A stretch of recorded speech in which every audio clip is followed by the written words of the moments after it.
ॐ एकदन्ताय विद्महे वक्रतुण्डाय धीमहि तन्नो दन्तिः प्रचोदयात्। ओम श्री गणेशाय नमः। आप सभी का हमारे YouTube चैनल पर हार्दिक स्वागत है। आज विनायक चतुर्थी पर आइए सुने विनायक चतुर्थी व्रत की पौराणिक कथा और गणेश चालीसा पाठ। तो प्रेम से बोले गणेश जी महाराज की जय हो। एक समय की बात है, किसी गांव में एक विष्णु शर्मा नाम के ब्राह्मण रहते थे। वह वेदों के ज्ञाता थे और उनके 7 पुत्र थे, जिनमें से 6 पुत्र संपन्न थे, लेकिन एक पुत्र गरीब था। उनके सभी बेटे अलग अलग रहते थे। विष्णु शर्मा अपने हर एक पुत्र के घर एक एक दिन भोजन करते थे। धीरे धीरे वह वृद्ध होकर दुर्बल हो गए। वह अपनी पुत्र वधू द्वारा अपमानित होकर रोते रहते थे। एक बार विष्णु शर्मा ने गणेश चौथ का व्रत रखा और अपने सबसे बड़ी बहू के घर पहुंचे और बोला, बहू, मैंने आज गणेश चौथ का व्रत किया है। तुम पूजा का सामान इकट्ठा कर दो। भगवान गणेश खुश होकर तुम पर कृपा करेंगे। ये सुनकर बहू कठोर वाणी में बोली, पिताजी, मुझे तो घर के कार्यों से ही फुर्सत नहीं है। मेरे पास इन फिजूल के कामों के लिए समय नहीं है। आप तो हमेशा कुछ ना कुछ काम बताते रहते हो। मैं नहीं जानती आपके गणेश जी को। सबसे बड़ी बहू से डांट सुनकर विष्णु शर्मा अपनी सभी बहू के घर गए, परंतु सभी ने उन्हें डांटकर भगा दिया। वह बहुत दुखी हुए और अंत में अपनी छोटी बहू के घर गए। छोटी बहू के घर भी वे समझाते हुए बोले, बहू रानी, सब बहुओं ने तो मुझे डांटकर घर से निकाल दिया। अब मैं कहाँ जाऊं? तुम्हारे पास तो मेरे व्रत की सामग्री लाने के भी पैसे नहीं हैं। बहू बोली, पिताजी, आप परेशान ना हो और अपनी इच्छा पूर्वक व्रत करें। आपके साथ मैं भी व्रत करूंगी। ऐसा कहकर छोटी बहू पड़ोसन से व्रत की सामग्री मांगने गई। उसने अपने ससुर जी के साथ पूजन किया। पूजन के बाद खाने की कमी से खुद भूखा रहकर ससुर को खाना खिलाया और खुद भूखी ही सो गई। आधी रात के बाद ससुर को उल्टियां होने लगी। वो रोने लगी, बोली, पिताजी, मेरे बनाए हुए खाने से आपको उल्टियां होने लगी। और वह सारी रात अपने ससुर के पास बैठी रही और उनकी सेवा करती रही। इस प्रकार उसका व्रत के साथ साथ गणेश चौथ का जागरण भी हो गया। सुबह उठकर उसने देखा कि उसका सारा घर हीरे मोतियों से जगमग हो रहा है। अपने ससुर से बोली, पिताजी, इतने हीरे मोती मेरे घर में कहाँ से आए? तब ब्राह्मण विष्णु शर्मा बोले, बहू, ये सब तो तुम्हारी भक्ति का फल है, जिससे भगवान गणेश प्रसन्न हो गए हैं और उस व्रत के फल स्वरूप तुम्हें इतना धन मिला है। बहू बोली, पिताजी, आपकी कृपा से गणेश जी मुझ पर प्रसन्न हुए हैं और मुझे अपार धन संपत्ति प्राप्त हुई है। छोटी बहू के घर में इतनी धन संपत्ति देखकर विष्णु शर्मा के सभी बेटे और बहू वहां आ गए और क्रोधित होकर बोले, बुढ़े ने अपना सारा जमा किया हुआ धन सबसे छोटे बेटे को दे दिया। तब विष्णु शर्मा बोले, इसमें मेरी कोई कृपा नहीं है। छोटी बहू के गणेश चौथ का व्रत करने से भगवान गणेश ने प्रसन्न होकर ये संपत्ति उसे प्रदान करी है। मैंने पहले भी तुम सभी बहू के घर पर आकर ये व्रत करने को कहा था, परंतु तुमने मेरी एक न सुनी।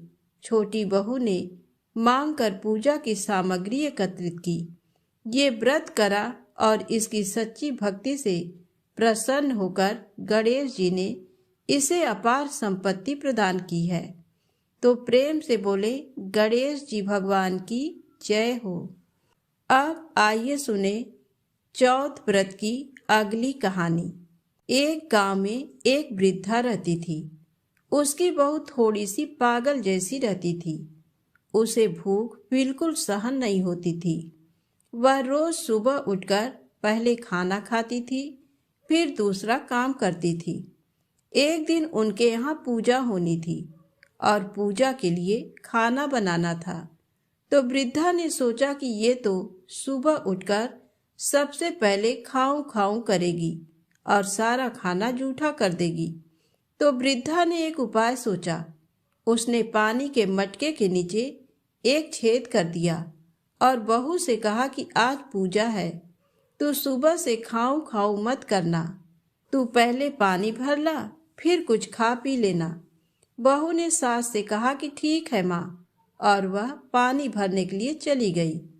बहू पानी भरने कुएं पर आई तो उसने वहां पर सबसे पहले अपने साड़ी में बंधा हुआ आटा निकाला, फिर पनघट पर उसे गूंथ लिया और उसकी बाटियां बना ली। वहीं पास में शमशान था, वहां एक मुर्दा जलाया गया था, तो उसकी आंच में उसने वह बाटियां सेक ली। और पास में ही एक गणेश जी का मंदिर था। मंदिर में किसी ने गणेश जी को चोला चढ़ाया था, तो गणेश जी की तोंद में घी लगा हुआ था। उसने उससे बाटियां चुपोड़कर एक बाटी का भोग गणेश जी को लगाकर उसने वह बाटियां खा ली। उसके बाद वह आराम से अपने घर चली गई। इधर गणेश जी ने क्रोधित होते हुए नाक पर उंगली चढ़ा ली। फिर उसके बाद कोई उधर से निकला तो उसने देखा कि गणेश जी ने नाक पर उंगली चढ़ा रखी है।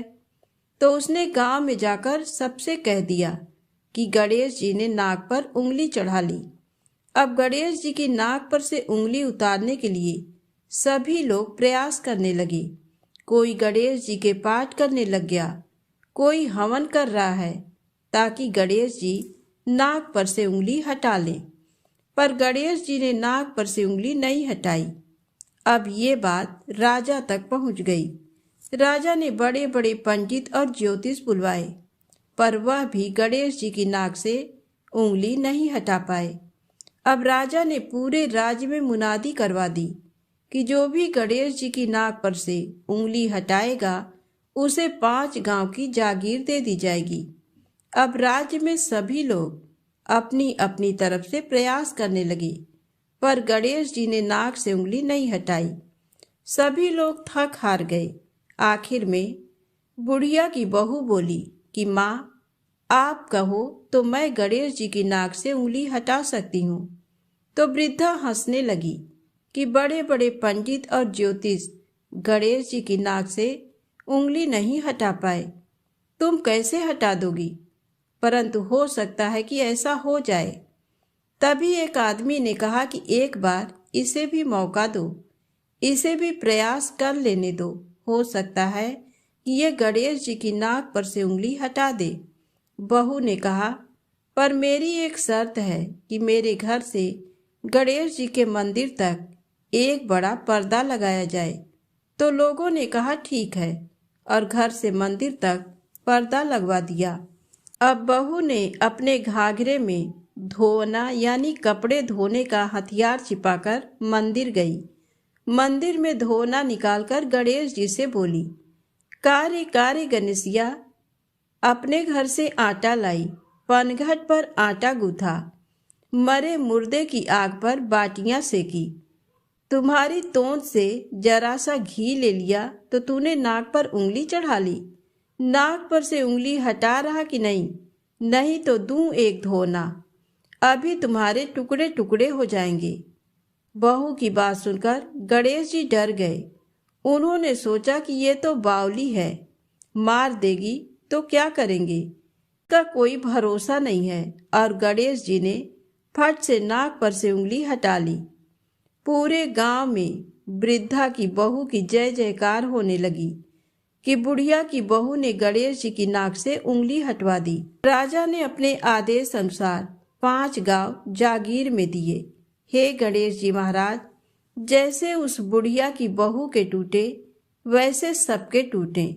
जो कथा अधूरी हो तो पूरी करें, और जो पूरी हो तो मान करें। कहानी कहने वाले और सुनने वाले सभी की मनोकामनाएं पूर्ण करें। तो प्रेम से बोले गणेश जी महाराज की जय हो। आइए सुने बहुत ही रोचक कथा, हाथी का शीश ही श्री गणेश जी को क्यों लगा। गज और असुर के संयोग से एक असुर जन्मा था, गजासुर। उसका मुख गज जैसा होने के कारण उसे गजासुर कहा जाने लगा। गजासुर शिव जी का बड़ा भक्त था और शिव जी के बिना अपनी कल्पना ही नहीं करता था। उसकी भक्ति से भोले भंडारी गजासुर पर प्रसन्न हो गए और वरदान मांगने को कहा।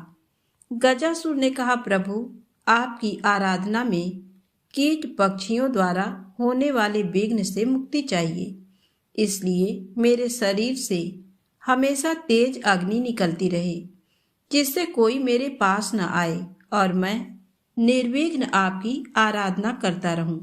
तब महादेव ने गजासुर को उसका मनचाहा वरदान दे दिया। गजासुर फिर से शिव जी की साधना में लीन हो गया।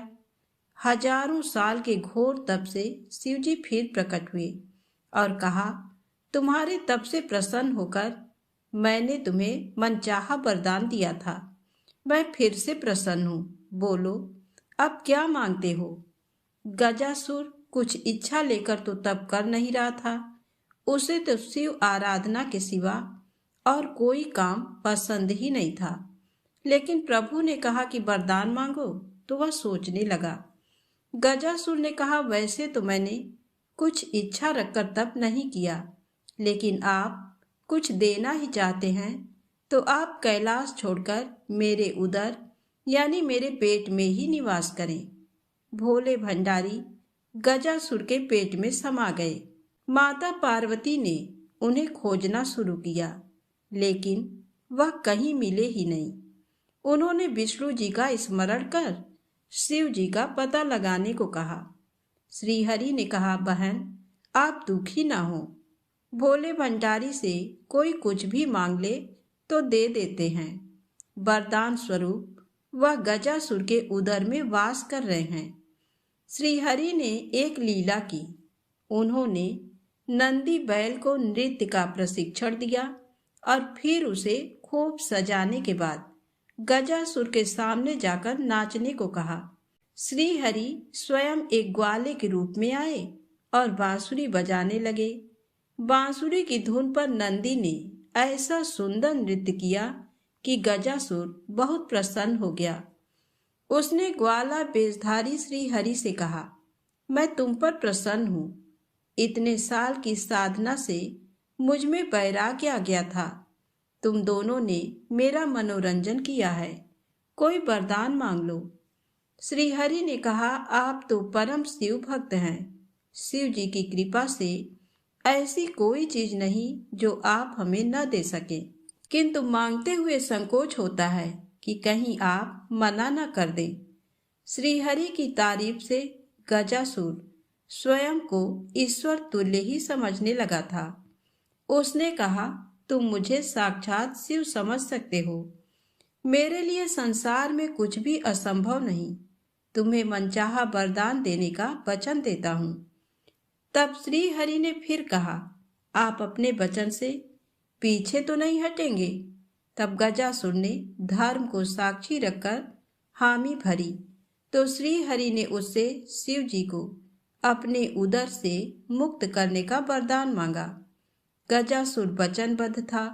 वह समझ गया कि उसके पेट में बसे शिव जी का रहस्य जानने वाला ये कोई साधारण ग्वाला नहीं है, जरूर स्वयं भगवान विष्णु आए हैं। उसने शिव जी को मुक्त किया और शिव जी से एक आखिरी वरदान मांगा। उसने कहा, प्रभु आपको उदर में लेने के पीछे किसी का अहित करने की मनसा नहीं थी। मैं तो बस इतना चाहता था कि आपके साथ मुझे भी स्मरण किया जाए। शरीर से आपका त्याग करने के बाद जीवन का कोई मोल नहीं रहा। इसलिए प्रभु मुझे वरदान दीजिए कि मेरे शरीर का कोई अंश हमेशा आपके साथ पूजित हो। शिव जी ने उसे वह वरदान दे दिया। श्री हरि ने कहा, गजासुर तुम्हारी शिव भक्ति अद्भुत है, शिव आराधना में लगे रहो। समय आने पर तुम्हें ऐसा सम्मान मिलेगा जिसकी तुमने कल्पना भी नहीं की होगी। जब गणेश जी का शीश धड़ से अलग हुआ तो गजासुर के शीश को ही श्री हरि काट लाए और गणपति के धड़ से जोड़कर जीवित किया था। इस तरह वह शिव जी के प्रिय पुत्र के रूप में प्रथम आराध्य हो गया। तो प्रेम से बोले गणेश जी महाराज की जय हो। अब आइए सुने संकष्टी गणेश चतुर्थी की अगली पौराणिक कथा। कथा के अनुसार एक बार इंद्र समेत सभी देवतागण भगवान शिव के पास अपने संकटों को दूर करने की प्रार्थना लेकर पहुंचे। तब भगवान शिव के दोनों पुत्र कार्तिकेय और गणेश जी वहीं मौजूद थे। तब भगवान शिव ने उन दोनों से पूछा कि कौन सबसे पहले देवताओं की विपदा को दूर कर सकता है। तो दोनों ने ही कहा कि वे सक्षम हैं। तब भगवान शिव को एक युक्ति सूझी। उन्होंने अपने दोनों पुत्रों से कहा कि इसके लिए पहले परीक्षा देनी होगी।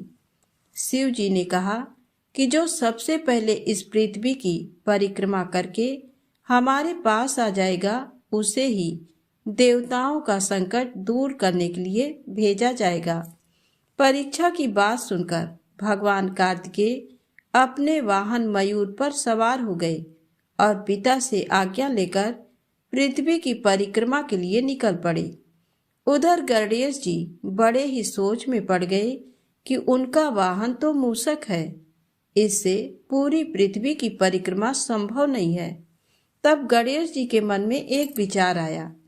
वे झट से अपने स्थान से उठे। फिर वे हाथ जोड़कर अपने पिता भगवान शिव और माता पार्वती की 7 बार परिक्रमा किए। उसके बाद अपने स्थान पर आकर बैठ गए। सभी देवी देवता ये देखकर आश्चर्य में पड़ गए।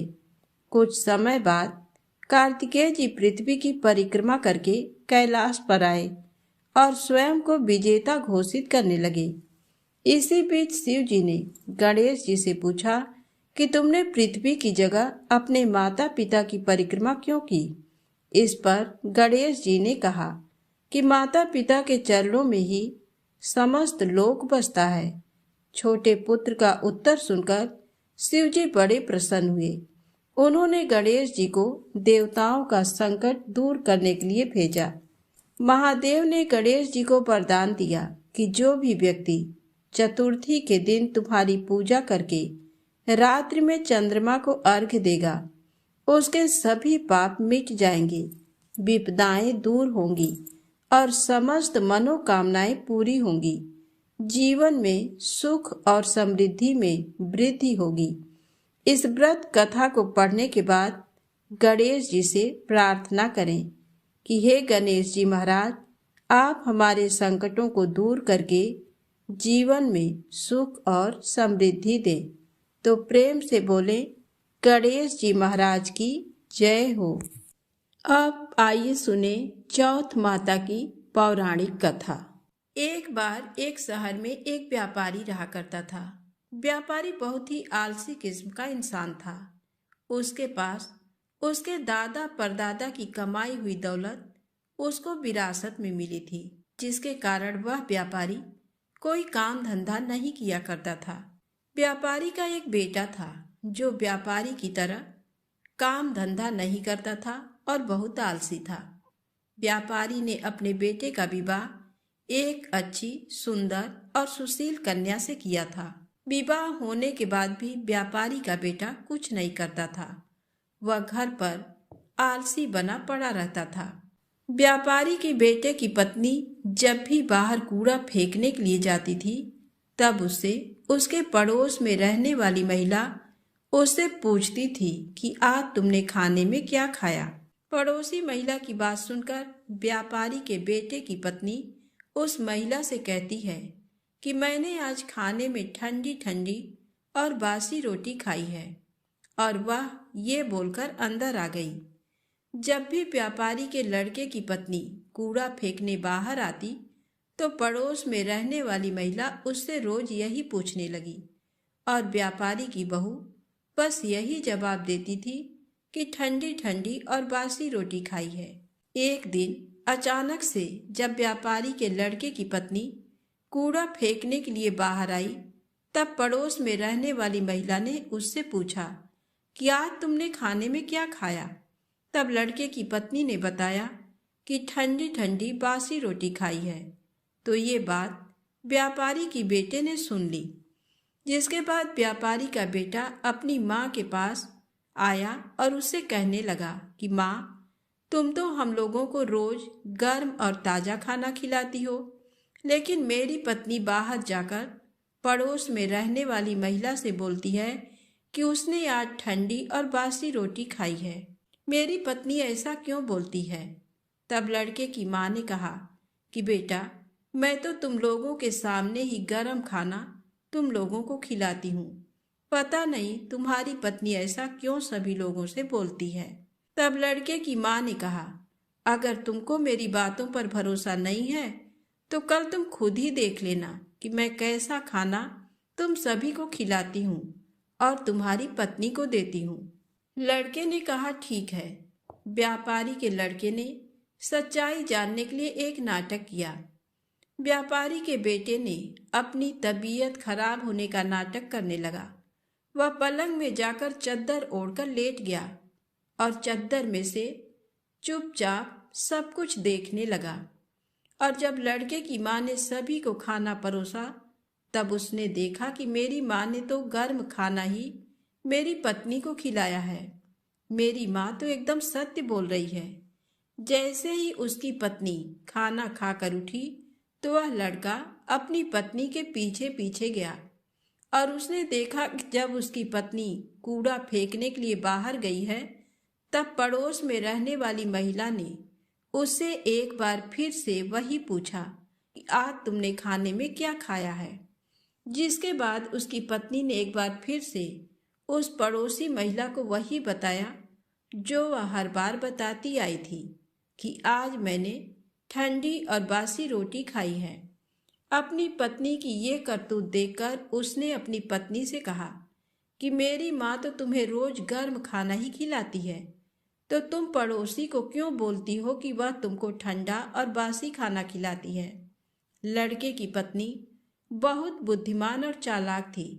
उसने अपने पति को समझाया कि ना तो आप बाहर जाकर पैसे कमाते हो और ना ही आपके पिताजी बाहर जाकर पैसे कमाते हैं। ये तो आपके पिताजी को विरासत में मिले धन की रोटी है। अगर आप लोग अभी भी नहीं समझेंगे तो एक दिन सारा धन खत्म हो जाएगा और घर में खाने के लिए रोटी तक नहीं मिलेगी।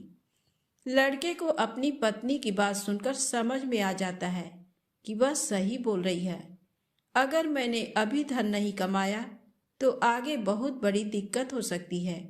जिसके बाद लड़के ने ये तय कर लिया कि अब वह पैसा कमाएगा, जिसके लिए व्यापारी के बेटे ने ये तय किया कि वह विदेश जाएगा और विदेश में बहुत सारा धन कमाएगा। व्यापारी का बेटा धन कमाने के लिए विदेश चला जाता है। अपने पति के विदेश जाने के बाद उसकी पत्नी 12 महीने के लिए चौथ माता का व्रत रखने लगती है और धीरे धीरे 12 महीने गुजर जाते हैं। तब चौथ माता और गणेश जी ने उसकी पत्नी की व्रत रखने और पूजा करने से खुश हो जाती हैं। जिसके बाद चौथ माता और गणेश जी ये तय करते हैं कि अब इस कन्या को इसके पति से मिलवा देना चाहिए, क्योंकि 12 महीने गुजर चुके हैं। जिसके बाद चौथ माता और गणेश जी एक बार जब व्यापारी का बेटा विदेश में अपने घर में गहरी नींद में सो रहा होता है, तब उसके सपने में जाकर चौथ माता ने कहा कि तुम अपने घर चले जाओ, तुम्हारी पत्नी तुमको बहुत याद कर रही है और वह तुम्हारा इंतजार कर रही है। लड़के ने चौथ माता से कहा कि मैं यहाँ से कैसे जा सकता हूँ, मेरा यहाँ पर बहुत सारा व्यापार फैला हुआ है और मेरे जाने के बाद इस व्यापार को कौन देखेगा। चौथ माता ने लड़के से कहा कि तुम चिंता मत करो, कल तुम सुबह एक दिए को जलाकर उसको लेकर अपने साथ बैठ जाना। जिन जिन लोगों को तुमको पैसा देना है वह तुमको पैसे दे जाएंगे, और जिन जिन लोगों को तुम्हें पैसा देना है वह तुमसे पैसा ले जाएंगे, और इस प्रकार से तुम्हारा सारा व्यापार एक ही दिन में सिमट जाएगा। व्यापारी के लड़के ने चौथ माता की बात मानकर अगले दिन वैसा ही किया जैसा चौथ माता ने उससे करने के लिए कहा था। उसने अपने हाथ में सूरज दीपक जलाकर बैठ गया, जिसके बाद व्यापारी आए, उसको पैसा दे गए, और जिसको उसे पैसा देना था वह उससे पैसा ले गए, और व्यापारी के लड़के का व्यापार एक ही दिन में सिमट गया। इसके बाद व्यापारी का बेटा अपने घर जाने के लिए निकल पड़ा। थोड़ी दूर चलने के बाद जब व्यापारी का बेटा आधे रास्ते पहुंच गया था, तब उसको रास्ते में एक सांप दिखाई दिया। वह सांप एक जगह जल रही अग्नि के पास जा रहा था, जिसको देखकर व्यापारी के बेटे ने सांप को अग्नि के पास जाने से रोक दिया। व्यापारी के बेटे के ऐसा करने के बाद वह सांप बहुत क्रोधित हो गया। वह कोई और नहीं बल्कि नागराज थे। तभी नागराज ने उस लड़के से कहा कि तुमने ये क्या किया? मैं तो नाग योनि से छुटकारा पाने के लिए जा रहा था, लेकिन तुमने ऐसा होने नहीं दिया। अब मैं तुमको जान से मार दूंगा। जिसके बाद व्यापारी के बेटे ने कहा कि मैं पिछले 1 साल से विदेश में हूँ। मेरी पत्नी मुझे बहुत याद कर रही है और मैं 1 साल बाद अपने घर जा रहा हूँ। आप मुझे अभी छोड़ दीजिए। मैं अपनी पत्नी से एक बार मिल लूँ, तब कल आप मेरे घर आकर मुझे मार दीजिएगा। जिसके बाद नागराज ने व्यापारी के बेटे को जाने दिया और थोड़ी ही देर में अपने घर वह पहुँच गया। लेकिन व्यापारी का बेटा बहुत डरा हुआ था, तो उसकी पत्नी ने पूछा कि आप इतने भयभीत क्यों हैं? तब उसने अपनी पत्नी को बताया कि मेरे साथ रास्ते में ये दुर्घटना घटी थी कि एक नागराज अपनी नाग योनि से मुक्त होने जा रहे थे, लेकिन मैंने उनको जाने से रोक दिया, जिससे वह बहुत क्रोधित हो गए हैं और उन्होंने मुझे मारने का वचन लिया है। कल वह मुझे मारने के लिए आएंगे। व्यापारी की बेटे की पत्नी बहुत चालाक और बुद्धिमान थी और उसने अपने पति की बात सुनकर अपने घर की सीढ़ियों पर कुछ न कुछ रख दिया। उसकी पत्नी ने पहली सीढ़ी पर दूध रख दिया, दूसरी सीढ़ी पर बालू बिखेर दी और तीसरी सीढ़ी पर फूल बिखेर दिए। चौथी सीढ़ी पर सुगंधित इत्र डाल दिया और 5वीं सीढ़ी पर बहुत स्वादिष्ट मिठाइयाँ रख दी और जाकर पलंग पर अपनी चोटी लटकाकर लेट गई और अपने दरवाजे को खुला छोड़ दिया। नागराज जब उसके पति को मारने के लिए आए, तब उन्होंने सीढ़ियों में दूध देखा, तो उन्होंने उस दूध को पी लिया और एक एक करते सभी सीढ़ियों की सारी चीजें खा लिए।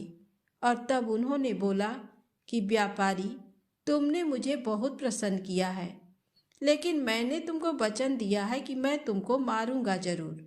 अब मैं कुछ नहीं कर सकता, मैं अपने वचन से बंधा हुआ हूँ। जिसके बाद नागराज व्यापारी के बेटे को मारने के लिए 7 सीढ़ी पार करके उसके कमरे के पास जाने लगे। तब वहां पर चौथ माता और गणेश जी ने आकर उस नागराज को अपनी तलवार से काट काट कर चारों तरफ फेंक देते हैं, और जिसके बाद नागराज का एक हिस्सा लड़के के जूते में चला गया।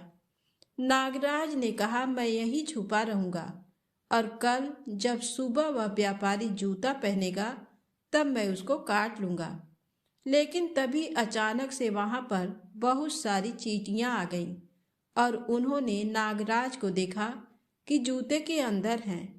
तब चींटियों ने कहा कि इसकी पत्नी तो हमको रोज कुछ ना कुछ खाने के लिए देती थी, आज हम लोग इसके पति की जान बचाते हैं।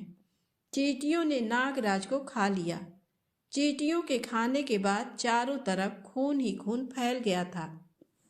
जैसे ही सुबह हुई तब लड़के की माँ उसके कमरे में आई और लड़के की माँ ने कमरे से खून निकलता देख बहुत डर गई और उसने सोचा कि मेरे बेटे और मेरी बहू को किसी ने जान से मार दिया है। वह बहुत जोर जोर से चिल्लाने लगी। अपनी माँ की आवाज़ सुनकर व्यापारी का लड़का और उसकी पत्नी तुरंत कमरे से बाहर निकल आए। तभी लड़के की माँ अपने बेटे और अपनी बहू को जिंदा देखकर बहुत खुश हो गई। लड़के ने अपनी माँ से कहा कि माँ, तुम रो क्यों रही हो? आज तो खुशी का दिन है, क्योंकि आज मेरा दुश्मन मर गया है। लेकिन मेरे जाने के बाद मेरी लंबी आयु के लिए किसने पूजा किया था और किसने व्रत रखा था?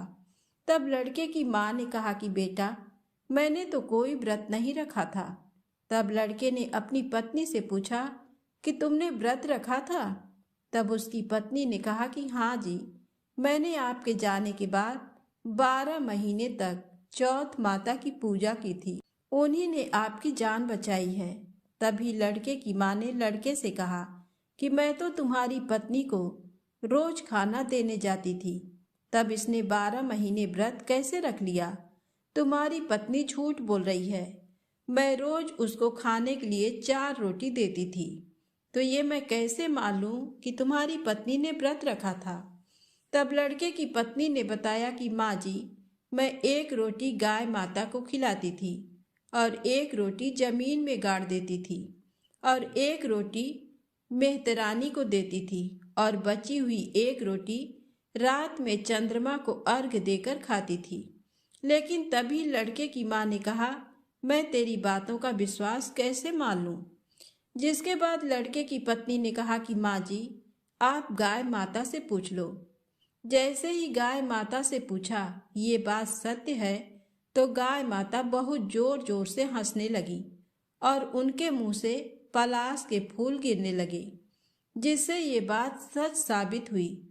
और फिर पत्नी ने जमीन खोद कर देखा तो रोटी की जगह सोने की रोटी थी और ये बात भी सच साबित हुई। फिर लड़के की पत्नी ने मेहतरानी से पूछा, उन्होंने हाँ कर दिया। ये बात भी सच साबित हो गई और तभी लड़की की माँ ने मान लिया कि मेरी बहू ने चौथ माता और गणेश जी की पूजा की थी। लड़के ने अपनी पत्नी को धन्यवाद दिया और सभी लोग मिलजुल कर हंसी खुशी रहने लगे। हे चौथ माता, जैसा फल ब्राह्मणी के बेटे को दिया वैसा सभी को देना। कहानी कहने वाले को, कहानी सुनने वाले को, हुंकारा भरने वाले को और पूरे परिवार को देना। एक बार प्रेम से बोलिए गणेश जी महाराज की जय, चौथ माता की जय। चौथ माता की दूसरी कहानी। एक बुढ़िया माई के ग्वालिया बछालिया नाम का बेटा था। बुढ़िया माई अपने बेटे के लिए 12 महीने की चारों चौथ करती थी। बेटा लकड़ी लेकर आता था और दोनों माँ बेटा उनको बेचकर गुजारा करते थे। बुढ़िया माई रोजाना लकड़ी में से 2 लकड़ी रख लेती और चौथ के दिन बेटे से छुपकर बेचकर सामान लाती थी और 5 पुआ बनाती थी। एक पुआ गणेश जी महाराज को, एक चौथ माता को चढ़ाती, एक ब्राह्मण को और एक अपने बेटे को खिलाती थी और एक पुआ खुद खाती थी। एक चौथ के दिन बेटा अपनी पड़ोसन के घर गया। वह पुआ बना रही थी। जब उसने पूछा कि आज क्या है जो पुए बना रखे हैं, तब वह बोली, मैंने तो आज ही बनाए हैं, पर तेरी माँ तो चारों चौथ को पुए बनाती है। उसने जाकर माँ से पूछा, माँ तू रोज पुए बनाती है, मैं इतनी मेहनत से कमाता हूँ। बुढ़िया माई बोली, मैं तो चौथ माता का व्रत करती हूँ। वह बोला कि तू मुझे रख ले या तो तू चौथ माता को ही रख ले।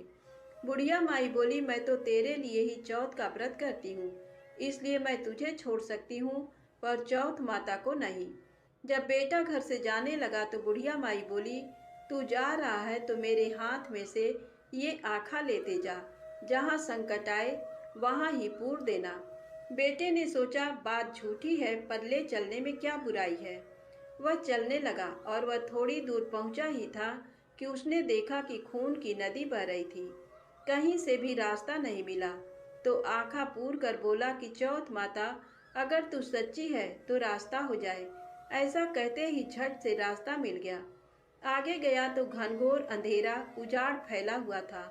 उसने मन में सोचा कि मुझे शेर बघेरे खा जाएंगे, इसलिए वह आंखा पूर कर बोला, चौथ माता मुझे रास्ता मिल जाए, और तब जल्दी से रास्ता मिल गया।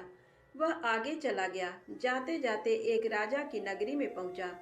वहां का राजा रोजाना एक आदमी की बलि देता था। वह एक बुढ़िया माई के पास गया। वह बुढ़िया माई रोती जा रही थी और पुए बना रही थी। लड़के ने बुढ़िया माई से पूछा कि बुढ़िया माई क्यों रो रही हो? तो बुढ़िया माई ने जवाब दिया कि मेरे एक ही बेटा है जिसकी कल राजा बलि देने वाला है। मैं उसी के लिए पुए बना रही हूँ। वह बोला, बुढ़िया माई अपने बेटे की जगह मुझे पुए खिला दे, मैं उसकी जगह बलि चढ़ने चला जाऊंगा।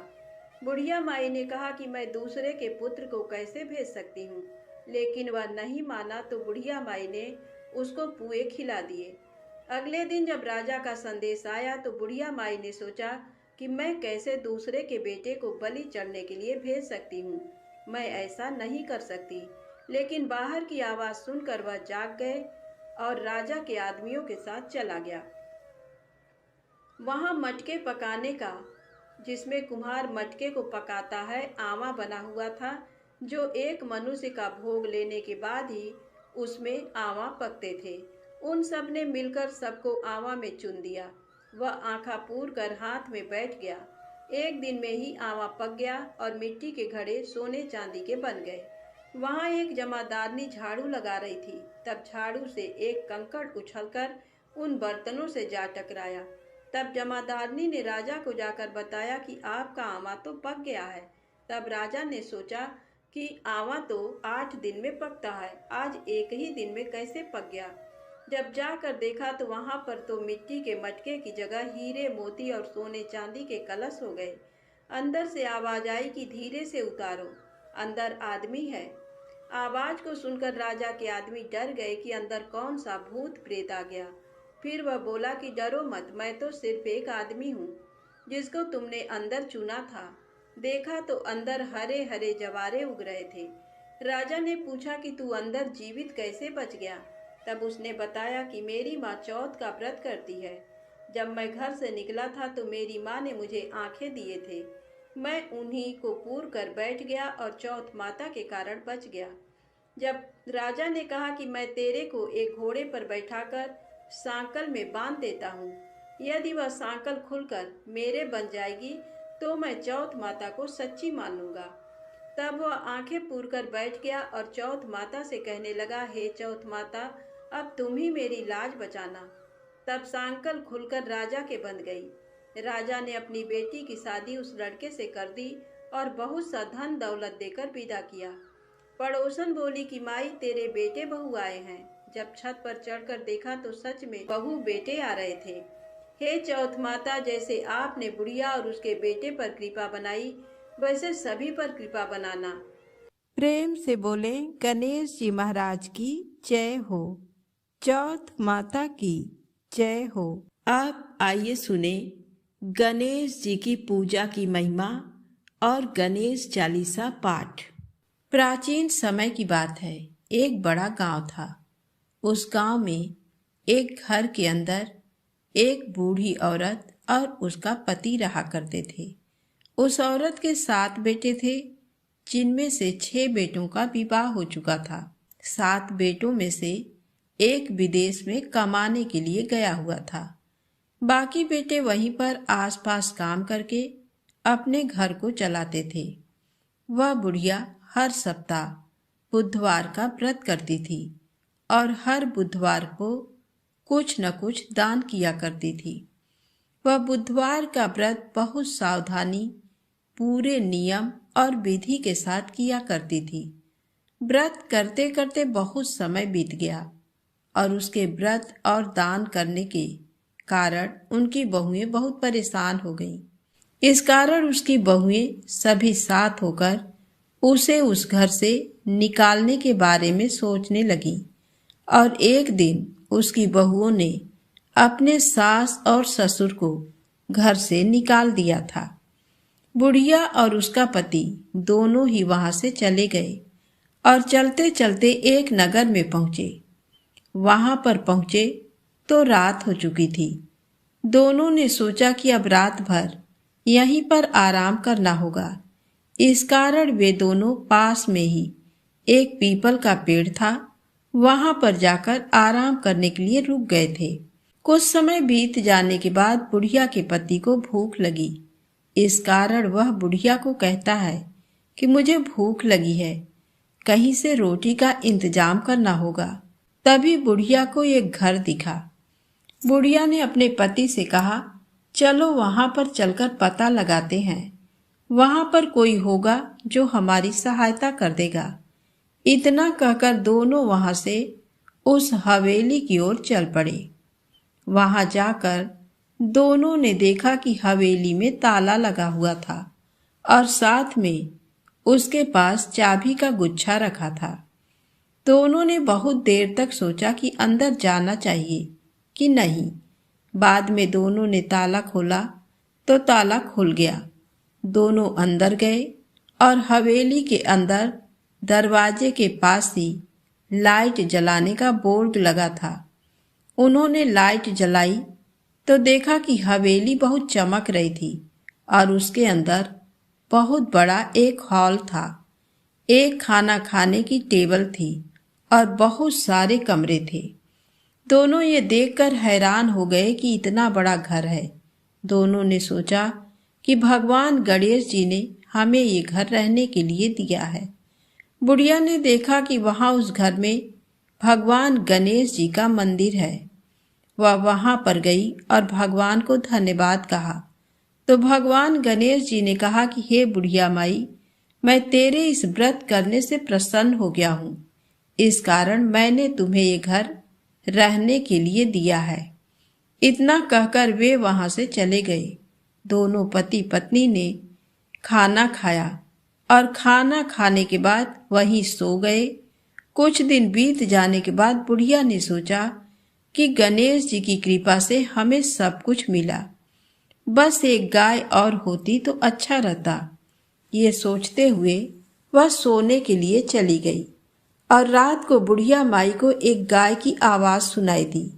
तो वह अपने पति से कहती है कि यहाँ आसपास कोई गाय नहीं है, फिर भी मुझे गाय के बोलने की आवाज सुनाई दी। तब उसके पति ने कहा कि सुनाई तो मुझे भी दे रही है। तब दोनों हवेली से बाहर आए तो देखा कि गाय उनके घर के सामने खड़ी है और उसका बछड़ा दूध पी रहा है। तब बुढ़िया माई ने अपने पति से कहा कि भगवान गणेश जी ने ही हमें ये गाय दी है। मैं सुबह ही तो सोच रही थी कि हमारे पास सब कुछ हो गया है, पर गाय की कमी है। इस कारण भगवान गणेश जी ने मेरी मन की पुकार सुनकर हमें गाय दी है। दोनों वहां पर खुशी से रहने लगे। इधर उनके बेटों और बहुओं को खाना तक नसीब नहीं हो रहा था। उनके बुरे दिन प्रारंभ हो चुके थे। उनका घर बिक चुका था। इस कारण उन्होंने सोचा कि अब इस गांव में हमें नहीं रहना चाहिए। ऐसा सोचकर वे वहां से चल पड़े। चलते चलते उसी नगर में पहुंचे जहां पर उनके माता पिता रहते थे। वे उस नगर में पहुंचे तो रात हो चुकी थी।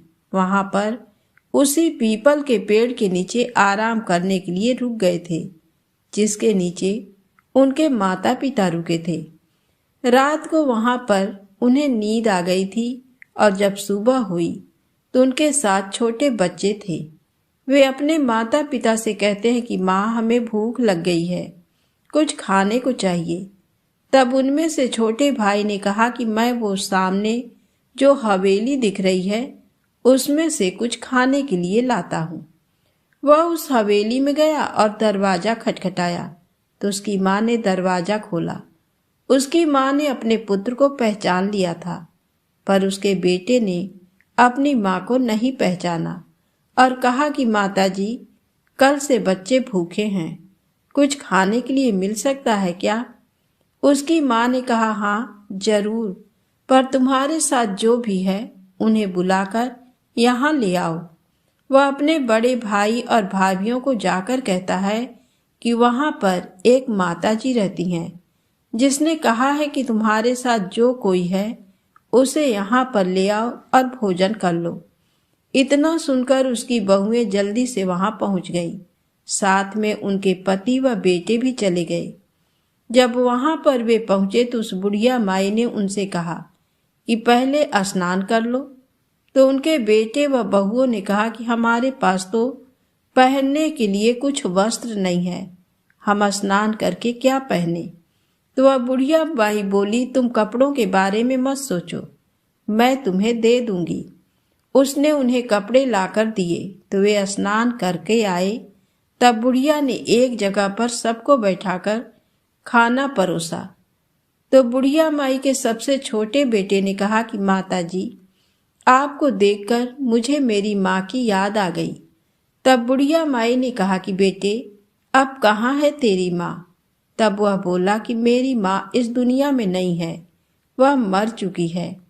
तब उस बुढ़िया माई ने कहा कि तेरी माँ मरी नहीं है, मैं ही तेरी माँ हूँ। तेरे भाइयों और भाभियों ने तो मुझे घर से निकाल दिया था, पर मैंने भगवान गणेश जी के बुधवार के व्रत किए थे, इस कारण आज इस जगह पर सुख शांति के साथ रह रही हूँ।